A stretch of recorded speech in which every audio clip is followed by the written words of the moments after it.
and recording. So just welcome everybody to today's weekly Leadership Roundtable, which is all about how we help leaders and organizations humanize transformation. Now, one thing I wanted to say today was, why humanize transformation? Every time we have a conversation with a customer, when we have a conversation with a leader, more often than not, the biggest pain point, the biggest gap in transformation success will boil down to a human in some way, shape or form. So if we can address that gap and turn it into a gain, we know what we're doing is accelerating transformation, which is brilliant. So in today's weekly roundtable, what I wanted to do was, yes, absolutely, I want to share some of our approach as we do every week. But I think today's a little bit of a provocation, a little bit of a discussion, really, because this is big. This comes up in every conversation when we're thinking about transformation. Should we focus on culture or should we focus on community when we are socializing and designing and delivering our transformation? So it's very much a case of which one would you choose and why. And those of you that saw my poll go out on LinkedIn on Monday, wow, very interesting results. It's oscillating between one and the other, community or culture, and it feels as if it's almost 50-50, and a huge amount of conversation that's been generated out of it. So that's what I want to do today in terms of today's agenda, is I want to really just focus in on a little bit of the nuance of culture and a little bit of a nuance of community, and how we might choose which one ourselves to focus on for our own transformation, acceleration and success. And then, of course, as always, let's open it up to a little bit of a discussion and thoughts around that. So I just want to start off by just kind of, framing the conversation. So this might give you a little bit of a hint in terms of which one we favor in our approach, with this lovely quote that I found from the Manufacturing Industry UK. The best businesses don't push culture, they build community. I just think that's fantastic, huh? I just think it's a lovely, lovely quote. And I don't know about you, but in my own experience as an employee within corporate ecosystems, I have very much myself felt that culture is something that has almost been kind of forced upon me in some way, shape or form. This is the culture. How are you going to live this culture and these cultural values? It's 2022. Is that the best way to go, I wonder? So let's have a look a little bit more on culture. And I guess another thing that I just want to say is this. I'm not saying that it's either culture or community that we should be favoring or focusing on.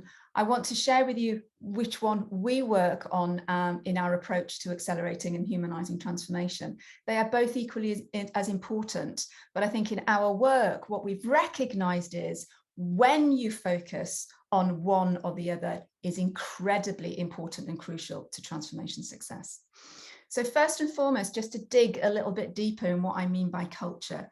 If you go and do the big Google on culture, or your internet search on it, you will get so much complexity around it, because it's really talking about so many different things. It's talking about unifying an organization or a human ecosystem around common rules and rituals.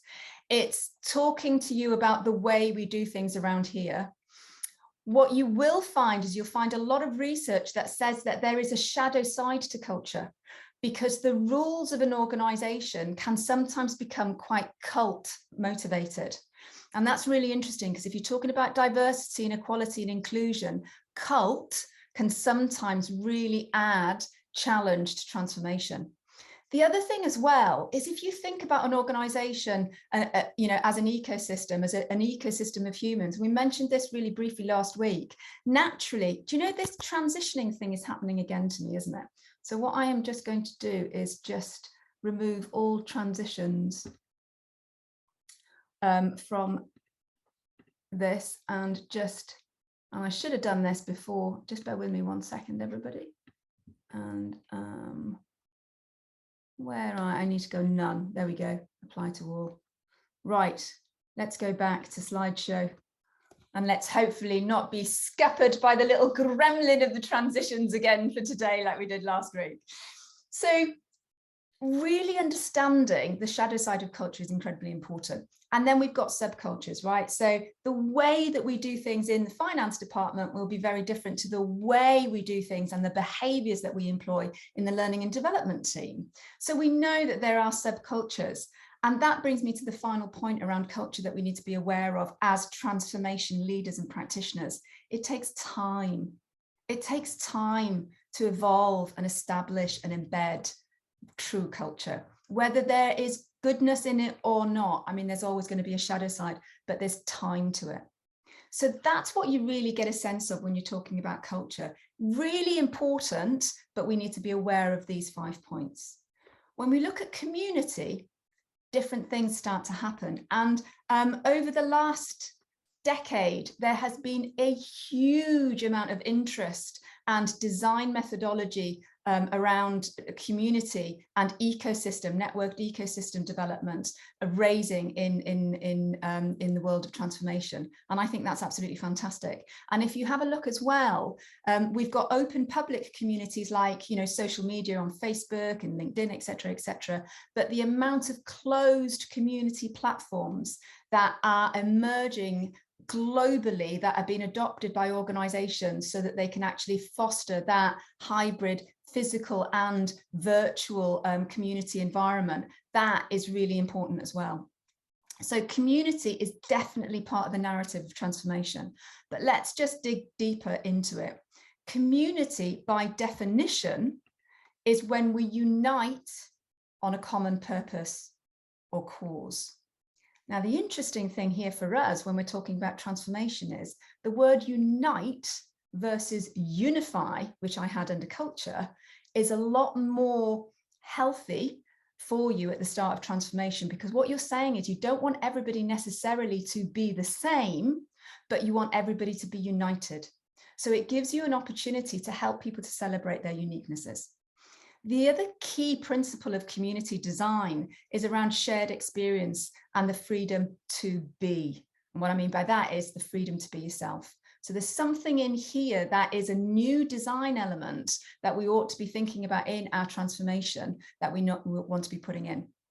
The third bit is a sense of belonging. So when you think about being a part of a community, you have this sense of belonging. I was reading an article and it was talking about HR professionals and onboarding. And Anna, that might be something that you're going to be doing sooner enough when you decide who's coming on board to your team. But it was talking about how you onboard people into the organizational values and culture. And the article was saying, as HR professionals, should we be ditching that now in the year 2022? And should we actually be thinking about, rather than onboarding people into the culture, welcoming them into a community? And that blew my mind, because I thought, what a lovely nuance. It sounds so semantic, but I think the output and the outcome of that is profound when you think about welcoming somebody into a community versus onboarding a human into an organizational culture. So really, really important. And the other thing about community design as a principle, if you want to bring it into transformation, is the sense that it is all about ecosystem. And when you think about an ecosystem, you can think about an ecosystem in nature, you can think about an ecosystem in terms of your human body, but you can think about an ecosystem in terms of the world and the planetary system and the universe. It's constantly expanding, right? So it's always pushing out, it's expanding. And there's a sense of osmosis, there's an in and an out. So it's not as rigid in terms of, who we are and unification and rules and rituals that you might possibly have in culture. So the sense of community is very, very important for us in the design of transformation. And something that I just want to reiterate here is this: community is a reflection of your culture. So if we were to focus our transformation narrative and the design of our transformation around fostering and building healthy community, then what we're doing is we're creating a really good reflection of a culture that will in and of itself start to evolve. So I think there's something really healthy there between, you know, the idea of starting with community and focusing on community for transformation in order to allow a really healthy culture to emerge as a result. And that, I suppose, gives you the real key answer to today's kind of provocation from our perspective. Our approach is always on building community. It's not at the expense of culture. It's actually so that as a result, it's a healthier culture that we are that emerges as a result. So when we're thinking about building community using our approach, what we want to do is we want to focus on 4 things.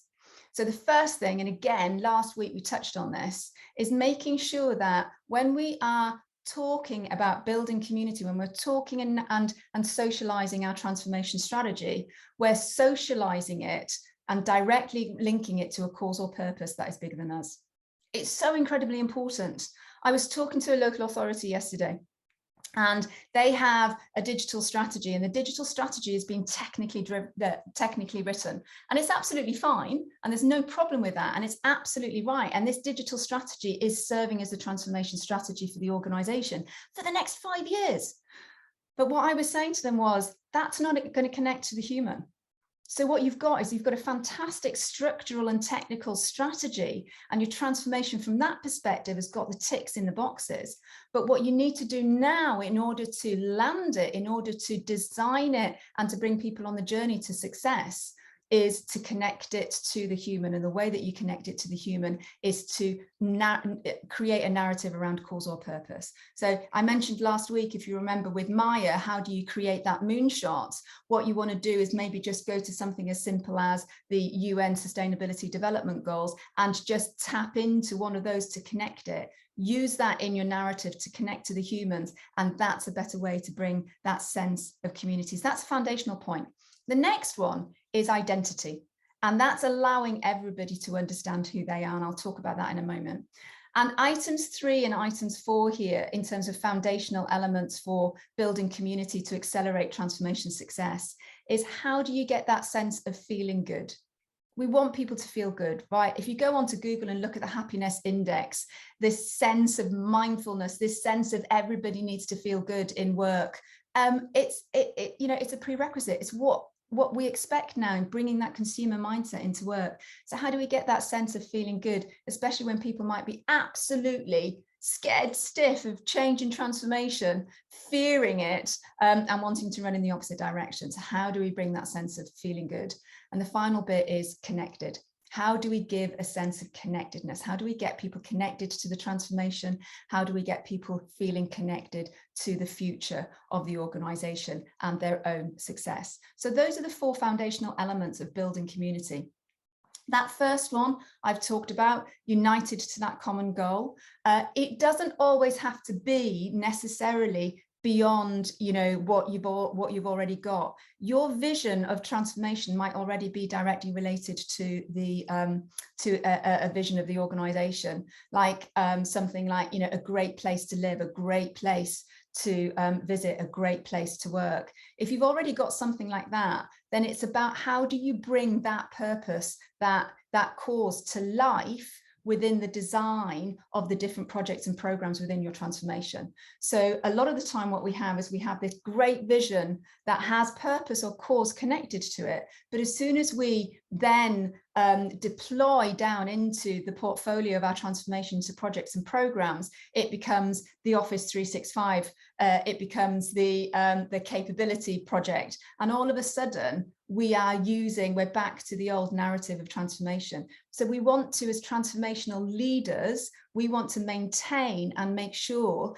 that the headline for each project and program is directly aligned to cause and purpose. Because if we do that, we know that we've got a golden thread, and we know that we're able to connect to the human. So identity, what are you on about, Mel? This is something that is not necessarily a go-to for transformation leaders when it comes to designing and delivering transformation. But what I can tell you is, oh boy, could this make a difference for you in the success and acceleration of transformation. It's allowing every individual in your organization or the focused end user of your transformation phase to find their why. And why, W-A-I, stands for who am I? So helping, giving the space for every individual to explore who they are. Why is that important? If you give everybody the space to explore who they are, then they can then decide for themselves and create their own connection to your transformation success.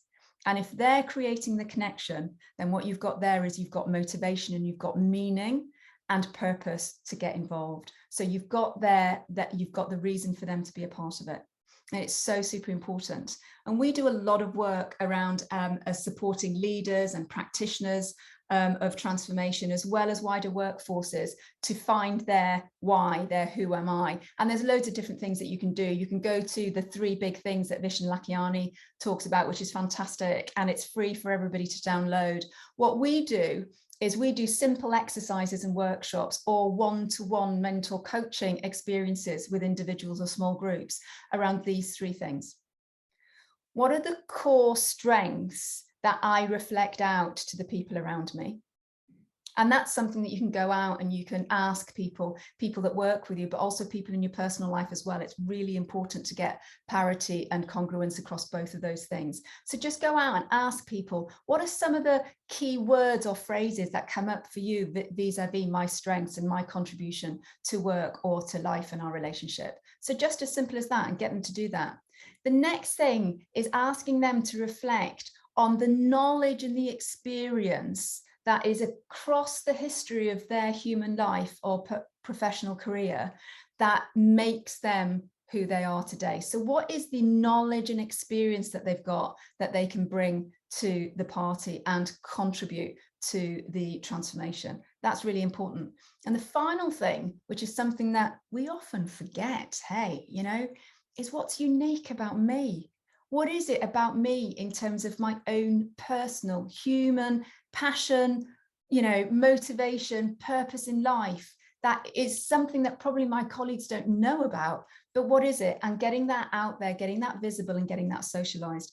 If we can help people just to do something as simple as what you can see on this screen, which doesn't take a lot of time, giving them the space to explore this means that then they have the opportunity to say how they can contribute to the transformation success and how they can understand how they are connected to it.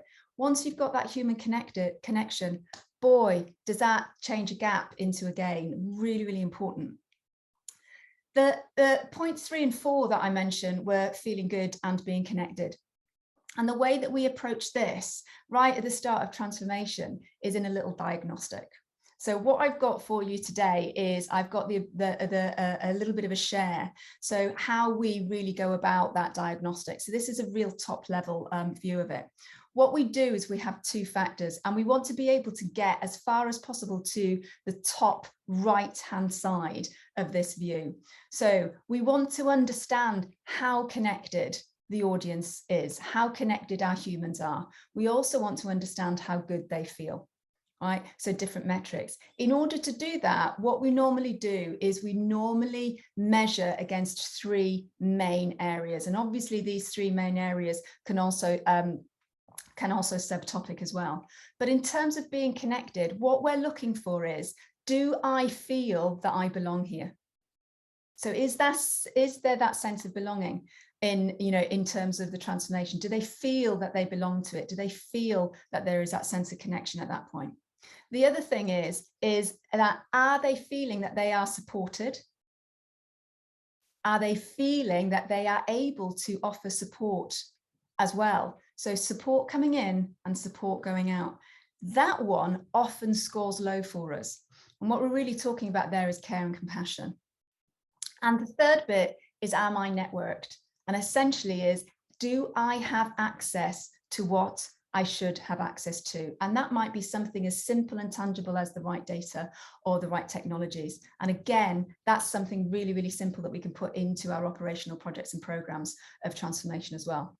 The feeling good element is really important. I can be successful. can I genuinely answer that question, that I feel that I can achieve and I can be successful in my current role, in my current place? That my value is both seen and recognized. This is another one that scores very low. My value is seen and understood. That value is recognized. And the final one, of course, is that I have a sense of feeling safe. And if you're feeling safe, then that means that you can also have a little bit of fun. If we have got an understanding of where the humans that are being affected, the humans that are involved in our transformation, where people are against these two metrics, and start working and weaving them into the design of our projects and programs, we can really accelerate the human element of it. I can't stress it enough. It's so incredibly important. So that's a little diagnostic that we use. So just bringing today back to a close so that we can go out and just talk a little bit more about culture or community and how maybe we work on community in the beginning of our transformation programs. I want to just share a good news story. You know, a lot of the time when we talk about humanizing transformation with customers, it's really hard to be able to say, oh, there's that particular case study, or there's that particular organization, and if you look to them, you'll be able to, you know, see how it works. There isn't a huge amount of real good news stories when it comes to a holistic organization. However, I would always call out Patagonia, because I think Patagonia as a brand have done a fantastic job, especially since 2018, because they've brought in their digital transformation since then as well. But they've done a fantastic job of really bringing to life and focusing and investing into the concept of community and the networked ecosystem in order for that, in and of itself, to generate a really healthy and strong culture. And I think that's amazing. And what they've got is they've got each one of these 4 elements absolutely nailed, the 4 elements in our approach that I talked to you earlier on. They are incredibly strong and clear on purpose. And that purpose is weaved in all the way through the organization, right the way down to welcoming people to the community. They have that sense of allowing people to explore their personal identity and be who they are.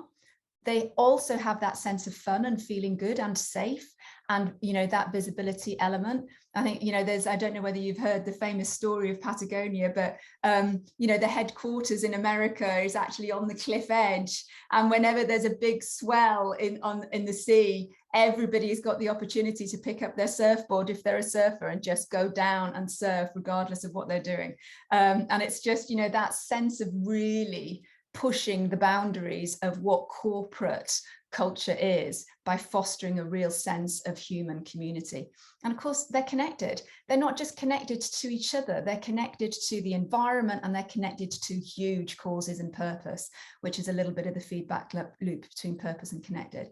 So Patagonia, I would say to each and every one of you, is a really great place to look at if you want to start to understand a little bit more about what do we mean by using and focusing on community design, the principles of community design in our transformation, rather than culture, because that's something that should be, you know, emerging in and of itself. And I think the other thing that is incredibly important and delightful about the Patagonia example is this. The Dillon Way framework, which is the framework approach that we use for accelerating and humanizing transformation, is topped and tailed by 3 tenets. So these are the tenets that we help transformation leaders and organizations establish and understand and clarify. They also are what we help leaders and organizations to measure against in transformation. And the first one is digitally transforming, not digital transformation. So it's to, you know, really embed the concept of being an evolving, constantly digitally transforming ecosystem. Human-centered leadership, so bringing humanity and community into play. And the third bit is that regeneration. So how ethical are we as an organization across each other and how we connect, but also that sense of sustainability and connectivity to community, society, and planet. So those are the 3 tenets of the framework that we use for humanizing transformation. And you can, if you just go and have a look at Patagonia's story, it's beautiful, because they're absolutely tapping in to each one of these three tenets in terms of how they're designing and evolving, and in terms of how they're measuring who they are. And as a result, happier people. The result of happier people, increased productivity. The result of increased productivity is increased profitability, and that market share and that stance that they've got in the market is just constant brand loyalty and contribution to society. It's beautiful. It's a fantastic example. Now, as always, as I come to the end of my little talk on a Wednesday morning, are there any banana skins when we're thinking about this? Well, yeah, actually, do you know what? There are a few banana skins that I want to share with you that have come up in my experience working in the world of transformation with leaders and organizations. And this is them. The first one is going too deep. It's like digital. You know what? You can spend loads of money and time trying to define what digital is, or what culture is, or what community is, or whether it's community or culture. You can spend so much time with your senior leaders debating all of this that you might even lose time. So I would say don't go too deep. Just get on with it. But if you've got the principles of community design clear within your transformation strategy, and a golden thread of those community design principles throughout your transformation as you're deploying and creating your portfolio of projects and programs, you won't go far wrong. The other one is rigid boundaries. What you don't want to do is have rigid boundaries that mean you're saying to everybody, these are the set of rules by which you need to operate. Transformation is different to change.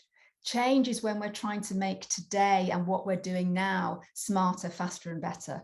Transformation is when we are becoming different.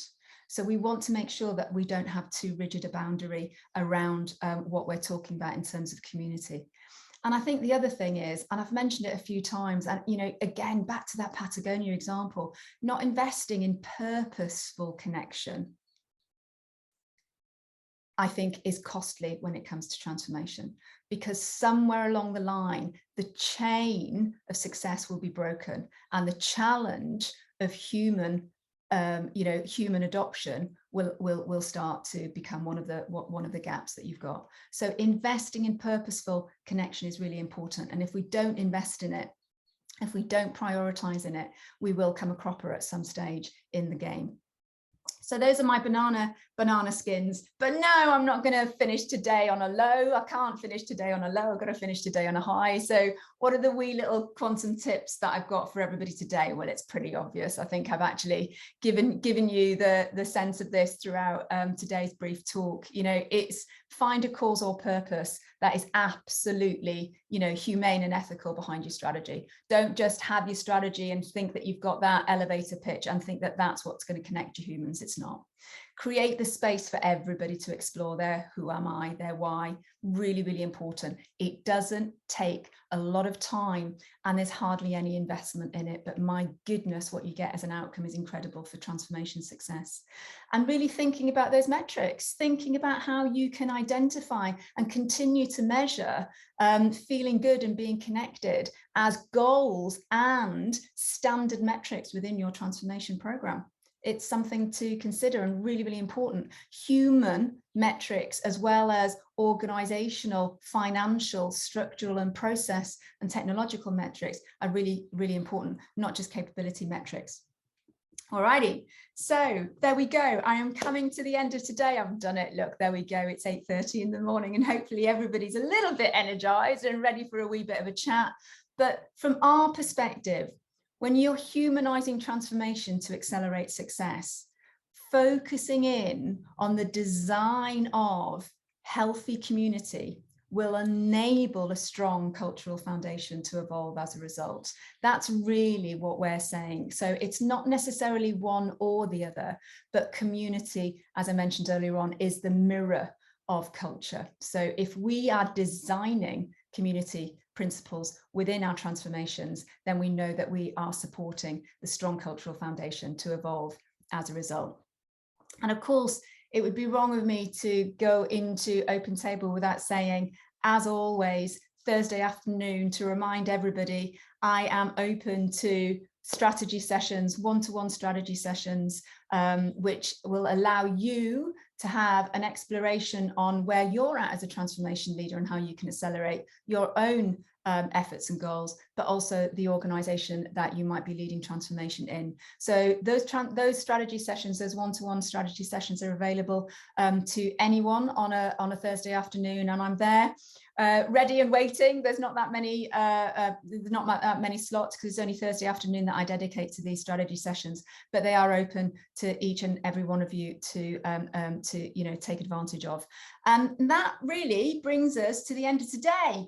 I've gone away from King Arthur, I've gone away from the Round Table and Excalibur and all of that. And I just thought, nah, let's just have an open door today into that beautiful, bright future. So there we go. I have talked a little bit today about the difference between community and culture.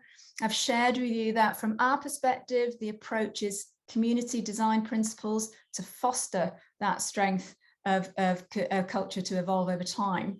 And what I'd like to do is I'd like to open the room out. I'd like to see, so what are people's thoughts? Are there any experiences that you might have, or any questions that you've got that you might want me to kind of dig a little bit deeper into? Floor's open. I have a question. Always have a question. I love it, Vivian. Go on, you go. So I'm just thinking about that feeling good and being connected and the axes that you were talking about, and wondering actually how do you do that as an exercise with organizations? Do you ask them individuals to plot themselves on there, or how do you actually tackle that? Yeah, really great question. I think, and this is the answer to this question is brilliant, because it speaks to the lack of rigid boundaries. So I would say it's not a one size fits all, Vivian. I think there's two ways really, depending on the circumstance and the uniqueness of the customer.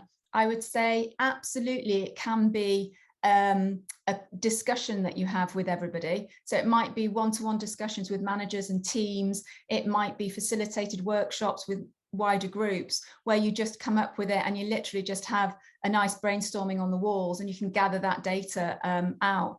But we have also in certain environments sent out these questions as part of an employee opinion survey or something like that. So if there is an established habit that has got a really good and high adoption of employee surveying, well, if there's an opportunity for us to tag on the end of that, then we would.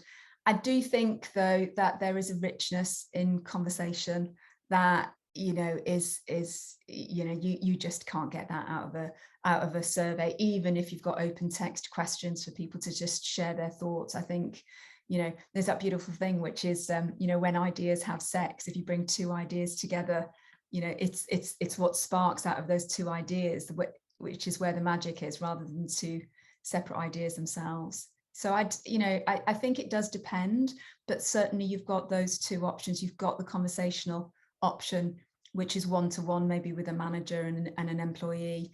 You've got the facilitated workshop option with groups, but also that's that more standard, more traditional surveying, and maybe a mix of all of them. Yeah, that's really helpful. I can think of organizations I've worked in where that would be a great conversation. It would be really positive and healthy, and actually that would then kind of release some things. Oh, we could do this, we could do that.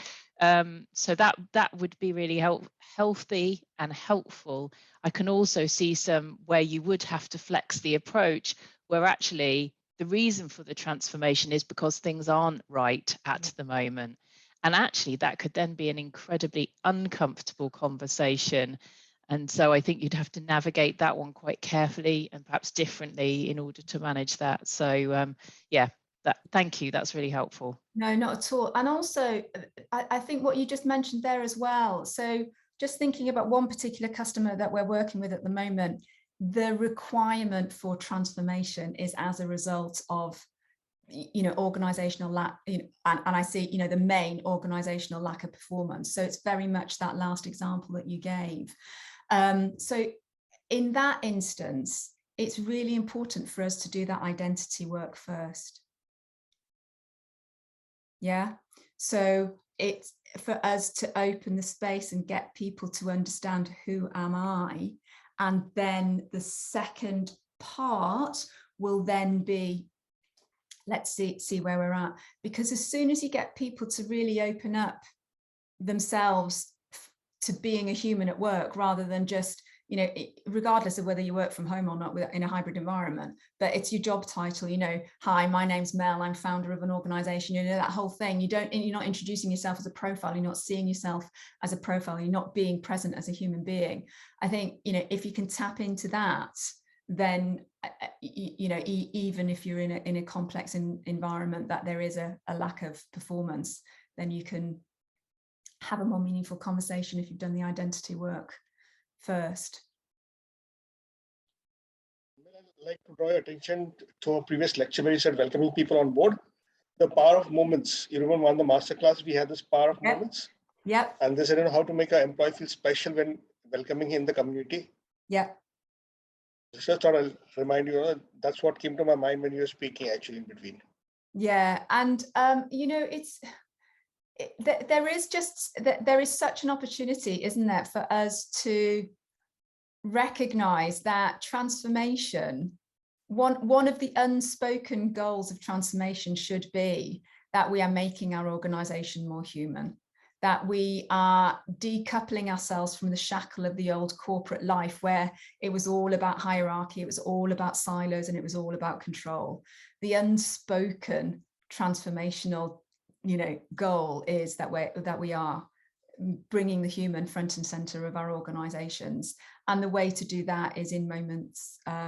There's that brilliant book, and I recommend it to everybody, which is the Power of Moments by the Heath brothers, and how they give some amazing examples of when you design spark moments, positive moments, when you have a dip or a trough of human engagement, which is exactly what you were talking about just then, Vivian. If you can create and design moments that are really good, positive, feel good, connected moments, in those troughs just come away, they just fall away, they melt away, because you're addressing the human need, you're addressing the human condition. Absolutely. Yeah. We've got a few more minutes if there's any other thoughts. And I know that we've been joined by Sarah. So Sarah, thank you for joining us. Hopefully you managed to get the gist of today's talk, and but we've got the recording as well. But any more comments? What about you, Lorraine, in terms of your work? Is the established narrative at an organizational level more driven by the word culture, or do you feel that the sense of community is starting to emerge? What's your environment? What's your experience? Yeah, I think it's really interesting actually, and you know, I mean, a number of years ago, I was involved in wasn't leading, but I was involved in a project around culture change. But culture is the people, and you know, at the end of the day, you know, what people say is, oh, it's just the culture around here, but they don't recognise that they're part of that. And, you know, in and of itself, culture isn't tangible. It's not something that you can say, right, okay, let's change it then. And actually what you've done today is kind of put a different lens on it, I suppose. And it's... Oh, now I don't know whether we've all lost Lorraine or yeah, oh, bless. Oh, okay, no worries. What a shame. Hopefully she'll come back to us in a moment. And that was really nice just to her to say, you know, that they're, you know, just bringing a different lens to how we are approaching it. I think one of the other things as well, just as a closing comment, is that if we adopt the conscious effort of community design principles in transformation, what that does is it allows us to have meaningful conversations with learning and development, with OD and HR, and to bring them into the collective around transformation.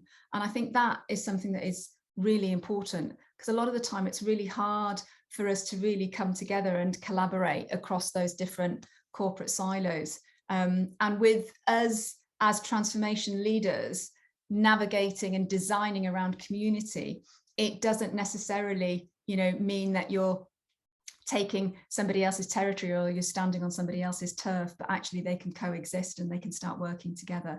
And we've certainly found that in our experience as well. So, you know, that's another thing to think about. And it's a shame because Lorraine's just left and didn't hear that. So hopefully she'll hear that on playback.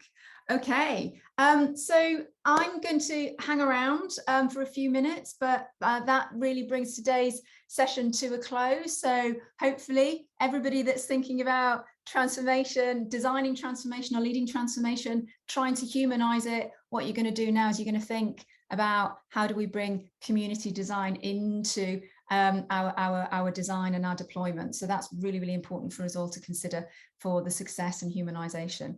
So I will let everybody crack on with their day or their evening or their afternoon, and hopefully this, you know, gives you the energy that you need to have a great day ahead and rest of the week. And hopefully I shall see everybody next Wednesday. So we'll send the replay out as always. We'll also pop it up on YouTube for everybody. And yeah, so I shall see everybody next week. So have a great week, but I'll hang around for a few minutes for anybody who would like to have a conversation or a question. And Anna, I'll go through those 7 elements that the questions that you might want to add as well to your conversation. So thanks everybody, and yeah, have a great day, have a great afternoon, see you next week.